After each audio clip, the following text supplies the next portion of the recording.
Siang ini saya ingin mengajak kita untuk mempelajari surat At-Taubah ayat 40. Ada beberapa catatan karena ayat ini mendasari atau melatari atau menguatkan kita untuk mengetahui bahwa perjalanan hijrah Nabi hakikatnya adalah sebuah perjalanan yang disupport oleh Allah Subhanahu wa taala.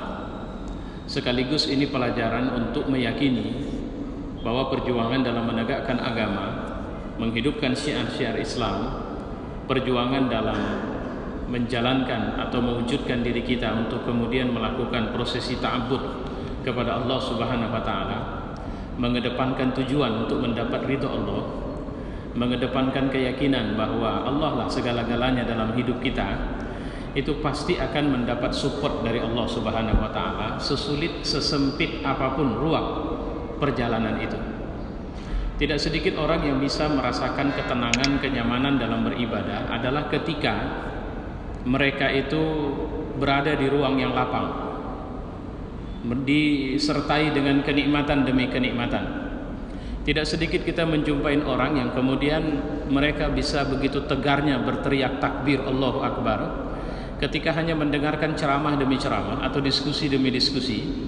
Tapi ketika mereka dihadapkan dengan fakta, mereka harus mengorbankan diri mereka, mereka harus mengorbankan harta mereka, mereka harus meninggalkan semua kesenangan-kesenangan yang mereka sukain, maka akhirnya yang terjadi adalah mereka mulai diam, mereka berhenti, mereka bingung, mereka tidak tahu lagi alasan apa untuk kemudian mereka tidak mau menyertai dakwah ini. Nah, pelajaran hijrah adalah pelajaran menarik, bahwa seluruh episode dalam perjalanan hijrah Nabi adalah episode yang disertai oleh Allah Subhanahu wa taala. Bahkan kata-kata disertai Allah itu diabadikan dalam Al-Qur'an di surat At-Taubah ayat 40 ini.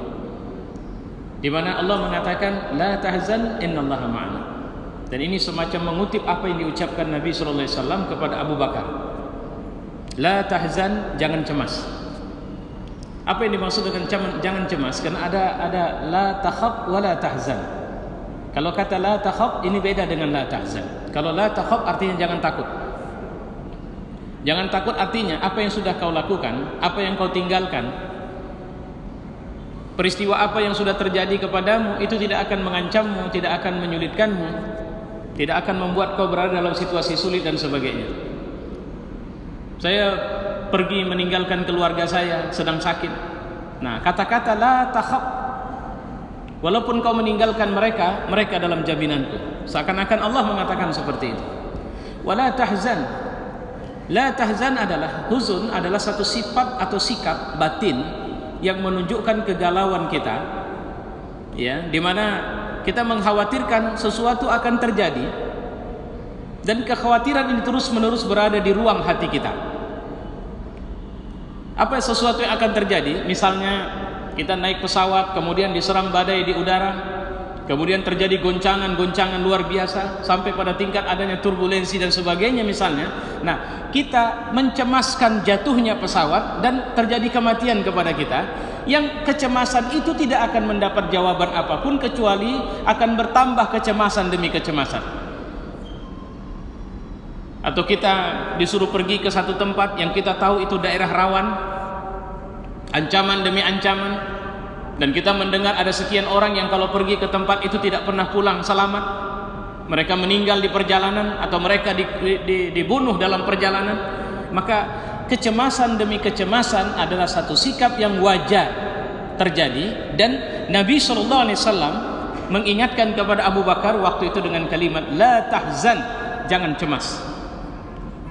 Artinya apa? Siapa yang bisa mengatasi kecemasan ini? Allah Subhanahu wa taala.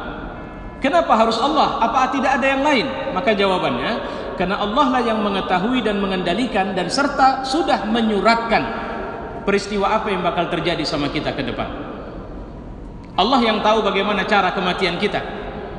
Allah yang tahu apa yang akan terjadi pada sekitar 1 jam ke depan pada kita. Allah yang akan terjadi, yang sudah mengetahui apa yang akan terjadi pada kita setelah kematian kita. La tahzan, jangan cemas. Kata-kata jangan cemas ini bukan karena Nabi juga ingin sekedar menenangkan, tapi karena ada satu statement, innallaha ma'ana, Allah bersama kita. Nah, inilah ternyata sebab seorang mukmin dalam situasi apapun tidak perlu cemas dalam hidupnya. Inilah sebabnya. Kenapa? Karena innallaha ma'ana, Allah bersama kita.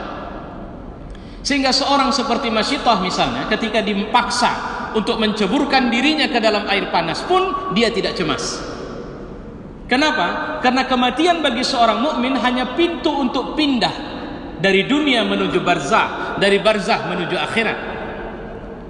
Dan dia tidak perlu cemas ketika kematian itu bukan karena sebab. Karena kematian tidaklah dihubung-hubungkan karena kesalahan seseorang. Kematian tidak akan dihubungkan karena sebab seorang ini orang zalim atau orang soleh. Tidak ada hubungan itu. Tapi kematian adalah peristiwa mutlak yang itu ada dalam urusan Allah, yang Allah mengatakan kullun nafs za'iqatul maut, setiap yang bernyawa pasti mati. Otomatis seorang mukmin tidak menakutkan kematian, tapi dia sangat menakutkan bagaimana kematian itu terjadi padanya. Sedang apa dia? Kenapa dia? Di mana dia? Itu yang dia khawatirkan dalam hidupnya. Maka saya mengulang kalimat la tahzan. Syarat mutlak untuk jangan cemas adalah meyakini bahwa Allah menyertai kita. Jamaah yang mulia, kalau saya mengatakan bahwa dalam setiap event perjalanan hidup saya sudah di backup oleh orang penting, orang besar di negeri ini. Silakan jalan darat dari Medan menuju Jakarta, kira-kira begitu. Tapi jangan takut, ini ada lisens, ini ada memo. Memo ini seakan-akan saya menyertaimu di semua kesulitan yang akan kau temukan. Singgahi semua terminal, semua tempat di mana mereka tahu betul bahwa aku adalah pemimpin atau orang penting. Maka saya pikir saya tidak akan cemas dalam perjalanan saya. Karena dia sudah bilang, kesertaan yang ku maksud di sini, kalau kau kehabisan duit, nah ini kartu kreditku, ku berikan kepadamu. Kalau cuma persoalan kau menghadapi orang-orang atau siapapun yang menyusahkanmu dalam perjalananmu, kau tunjukkan saja kartu ini, mereka pasti tidak suka atau tidak akan berani mengganggumu.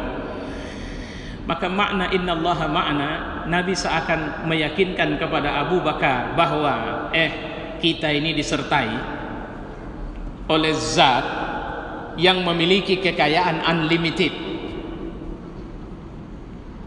Dia bukan cuma menguasaimu Abu Bakar, menguasaiku, tapi juga menguasai orang-orang yang sedang mencari kita di luar sana. Artinya apa? Jangan takut kalau persoalan itu hanya masalah kesulitan ekonomi kita. Coba kita perhatikan dalam perjalanan menuju Madinah. Akhirnya Nabi ketika waktu itu sangat kehausan, sehinggalah mereka di satu rumah atau kemah yang hanya ditinggal atau didiami sementara itu waktu itu oleh istri seorang penggembala. Abu Bakar datang. Apakah ada minuman yang bisa kau berikan kepada kami? Maka dijawab, tidak ada. Bolehkah kami ambil susu dari kambingmu itu? Perempuan ini melihat dengan mata heran.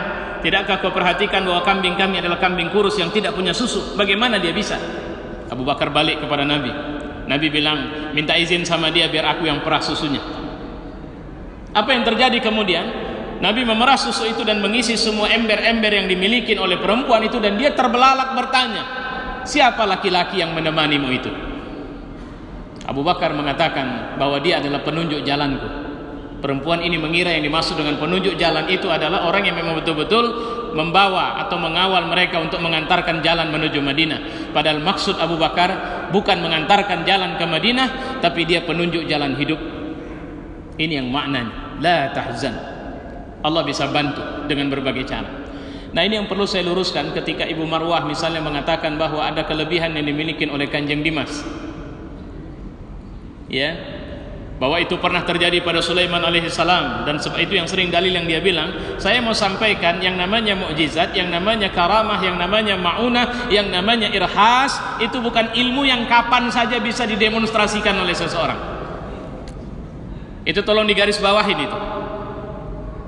Mukjizat, ma'unah, karamah, irhas adalah kelebihan-kelebihan yang diberikan kepada orang-orang tertentu yang tujuannya menjadi bisyarah, menjadi berita gembira. Jadi kalau ada seseorang yang kapan saja dia bisa menunjukkan keanehan demi keanehan, pasti itu bukan dari 4 hal ini. Itu pasti ilmu yang dia tuntut dari sumber yang lain. Itu akidah. Itu tidak bisa diganggu gugat itu. Ya, baik, kita kembali kepada innallaha ma'ana. Kalau kau mengkhawatirkan orang ya Abu Bakar, bukankah yang menyertai kita ini adalah yang menggenggam nyawa kita dan nyawa mereka? Bukankah yang menyertai kita ini adalah yang mengatur pergantian siang dan malam? Dan Allah mengatakan dalam ayat ini, wa ayyadahu bijunudin lam tarauha. Wa ayyadahu itu maksudnya kami dampingkan, kami sertakan kepada kalian kalian berdua junudan lam tarauha, tentara. Jadi kalau saya sudah didampingi tentara dalam hidup saya, dari manusia saja mereka loyal dengan perintah. Kalau mereka disuruh berdiri dan jangan bergerak, maka mereka akan berdiri tidak bergerak. Kalau mereka disuruh berjalan, mereka akan berjalan. Nah, sekarang Allah menyuruh mereka untuk mendukung supaya sukses perjalanan ini. Junudan lam tarauha, tentara, pasukan yang tidak terlihat. Jadi bukan sekedar malaikat yang menyertai, tapi malaikat dari kalangan tentaranya, kira-kira begitu. Yang loyal, yang sudah diperintahkan untuk kemudian pokoknya backup, support apa kebutuhan mereka, yang penting mereka aman sampai ke Madinah. Pelajaran kecil yang bisa kita ambil dari pelajaran ini adalah ruang kecil yang bernama Gua Saur adalah ruang belajar bagaimana kita harus mendidik keimanan kita di tempat sesempit itu, yang dia punya pintu masuk tapi tidak punya pintu keluar itu, di tempat yang mereka sudah terkepung karena di luar sana sudah sekian banyak orang ingin menawan dan membunuh Nabi. Di tempat itu Allah ingin meyakinkan kepada kita, kalau keyakinanmu penuh kepada Allah, kalau perjalanan ini tulus karena Allah, maka kau tidak akan merugi dan kau pasti akan mengalami kesuksesan dalam perjalanan itu. Nah jamaah, inilah catatan-catatan yang patut kita perhatikan untuk kemudian Allah akhirnya mengingatkan kepada kita, wa ja'ala kalimatal ladzina kafarus sufla. Pokoknya dalam urusan memberangus, menghancurkan, dalam urusan membunuh, melenyapkan, dalam urusan merusak, melecehkan citra Islam, wa ja'ala kalimatal ladzina kafarus sufla. Allah menjadikan kalimat orang kafir itu rendah. Wa kalimatullahi al-ulya, dan kalimat Allah itu yang tinggi. Artinya ini garansi tidak akan terjadi situasi sulit yang menimpa umat Islam, walaupun secara fakta mereka disakiti, mereka dibunuh, mereka diusir, karena mereka hanya bisa menyakiti, membunuh dan mengusir. Padahal ketika sampai terbunuh sekalipun seorang mukmin dalam menjaga agamanya, maka Allah menghukumkan mereka syahid, dan syahid itu dalam penjagaan Allah Subhanahu wa ta'ala. Saya pikir ini catatan yang bisa saya sampaikan, karena diingatkan kepada saya bahwa tidak usah lamalah kita mengajinya begitu. Mudah-mudahan ini bisa menjadi pencerahan kepada kita, dan saya mengucapkan terima kasih kepada Badan Kenaziran Masjid Agung yang meminta saya untuk memberi tausiah insyaallah setiap pekan pertama dan ketiga hari Kamis. Mudah-mudahan kita bertemu lagi di pekan ketiga. Wassalamualaikum warahmatullahi wabarakatuh.